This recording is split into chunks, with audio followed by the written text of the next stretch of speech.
Hi, my name's Tim Johnson. In this video, I want to try and explain a bit about post-acute withdrawal syndrome, or as it's known, PAWS. And the reason why I'm up in the woods here and in the mountains will become apparent later on in the video. Post-acute withdrawal syndrome is something that I've done a lot of research on in the past few years, spoken to health professionals and spoken to a lot of people that have suffered with it. I myself, when I first got sober, suffered for a time with this problem. As you know, withdrawal from a substance is when you become physically or psychologically dependent on it, and that substance can be, in my case it was alcohol and opiates, but we can be talking about antidepressants, benzodiazepine, cocaine, other stimulants, etc. Some of those substances you will be physically dependent on, some will you be psychologically dependent on, some both. Withdrawal, if you look back at my other video, please subscribe to the channel, by the way, if you find these videos useful, and share them if you think other people will find them useful. But back in the channel, there's some really detailed videos on getting through withdrawal and what withdrawal is and what happens to your body. But very quickly, let's just use opiates as an example. They change if you take them for a period of time. The receptors in your brain, they sit on there, they change pathways in your brain, they stop your body producing certain chemicals because they're producing them, so your body shuts down those chemicals. This is a very simplistic explanation. As I say, look at the other videos for a more detailed one. They also change other systems in your body, such as your hypothalamus, your temperature control, your adrenal systems. They stop those working, suppress them, etc, etc, etc. So when you stop taking that substance, whatever it is, your body immediately goes and tries to achieve something called homeostasis. Your body's a miraculous thing, it really is, when you think about it, but it remains, or tries to remain, at the correct temperature. It balances chemicals. There's millions of chemical reactions going on inside your body every second. It's maintaining temperature, pressures, etc, etc. You know, it's doing and working in your interest constantly. But obviously, when you stop taking this substance that replaced certain chemicals in your body immediately jumps and tries to achieve this homeostasis, this balance.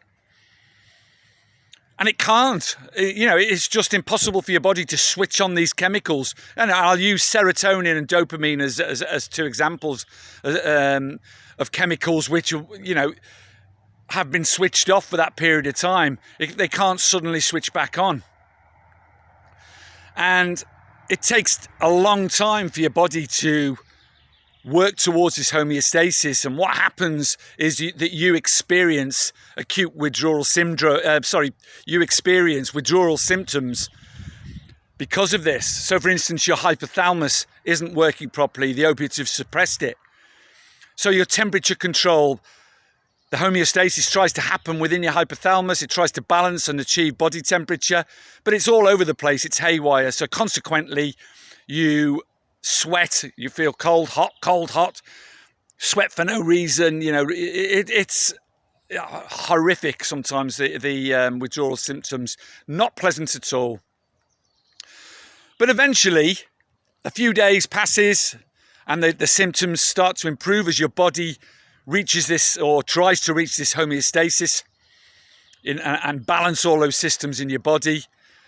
Your bowel, for instance, if you're wondering why you're going to the toilet all the time, is because the opiates have stopped the bowel movements, and all of a sudden that relaxes, and of course, you know, your bowel movements go haywire and you get terrible diarrhea, etc, etc, etc. So after a few days, after a couple of weeks, these ease off. The really bad symptoms ease off. But some hang on. Some of those symptoms hang on, particularly insomnia, which is because of your adrenal systems being up the wall. That takes more time to balance. Now, eventually, the weeks and months pass, and you achieve or begin to achieve through hard work and effort, etc., some sort of normality in your life. You're trying to elevate your mood because obviously the depression hangs around and all the rest of it. And this is where post-acute withdrawal syndrome comes in. Now, what happens there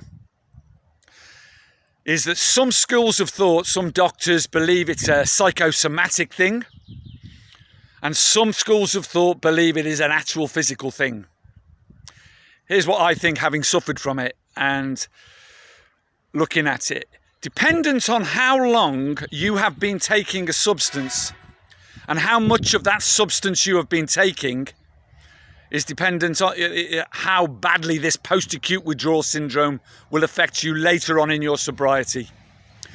Because if you've been taking opiates, for example, for a long, long time and taking a lot of them because your tolerance levels have gone through the roof, then I'm afraid the likelihood is later on, it could be up to a year later or even longer in some cases, you could experience some of those symptoms that come with PAWS. Now, the main symptoms with PAWS are, that was a bee attacking me, by the way, I'll just move around out the way. The main symptoms that come with PAWS are insomnia, which hangs around, periods of anxiety and depression, acute anxiety and acute depression for no reason. You know, you could be feeling quite balanced and all of a sudden this will hit you almost like withdrawal. Now, you won't experience all the withdrawal symptoms, the physical withdrawal symptoms that you would get when you first stop, but you will experience this feeling of unease, this anxiety, this perhaps insomnia, etc. You know, there'll be a few other little things as well, but they're the worst thing, you know, and to cope with. And the reason you're feeling those things is because of the length of time and the amount of the substance you've been taking. And really that means that your body is taking longer to achieve that homeostasis, particularly in there in your nut, in your brain, where getting the right amount of serotonin and dopamine and oxytocin and endorphins again being produced, all these natural things, cannabinoids, opioids, the natural ones I'm talking about, getting all those chemicals flowing again takes time. Your adrenal system as well takes time to get back to normal, which is why you might be feeling the insomnia. It is all perfectly natural, but there's not a lot you can do about it except, and I'll come on to this now, what I did, which helped me and eventually got rid of it, was the basics, and not everyone's going to like this, but diet and exercise and pushing myself. And it was that speeded it up and got rid of it. And after the first 8 to 12 months of my sobriety, I never experienced any of those symptoms again. And that was about getting out into the fresh air, into the woods. I mean, I climb up to that little village up there in the mountains called Don Pedro every Sunday, 30 kilometres. 15 there, 15 back, you know, the fresh air, the sunshine. I know the sunshine's not everywhere, you know, I'm blessed for that. But the exercise, a clean diet, organic, getting rid of all the processed food, getting rid of refined sugar, getting rid of all the shit that you eat, you know, and putting good nutrients into your body, supplementing with good supplements. All these things are essential to get rid of your PAWS and to rebalance. Now, in some cases, when the psychosomatic symptoms are extreme and the anxiety is extreme, you might need to seek some form of counselling. But that you know much better than I do whether you need to do that.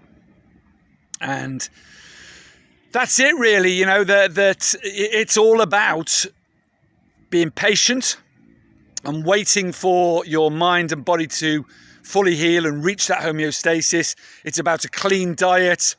It's about cutting back. And another thing on diet, get rid of the red meat if you can. Just eat white meat 3 or 4 times a week, just until you're feeling better. Just get rid of all the toxins out of your diet, you know, because your body and mind will heal so much quicker if you do that. And the exercise, of course, will get, and this is basic stuff, the endorphins, the fresh air, the daylight, will get your body and your mind producing those chemicals far quicker than if you sit at home feeling sorry for yourself. It's hard to push yourself sometimes, but so important to deal with this. So, but as I say, if the anxiety and the depression gets too much to deal with, please seek, a counselling. Please don't go and take back onto benzodiazepines and all that shit, antidepressants. Try and do this without, because all you'll do if you do that is make a rod for your own back and go back to square one again. And that's no good to you, no good to anybody. So I'll leave you now. I hope that was useful. Please subscribe, please like, please share if you think they'll be useful, these videos. Carpe diem, seize the day today. I hope that's been helpful for you. I'll leave you with a last look around where I live. This is the hills around, I'm about sort of 10 kilometres from where I live at the moment. And there you go, and I'm in the woods. I'm heading up that way into the woods there. Much love to you all. Speak soon. Bye-bye.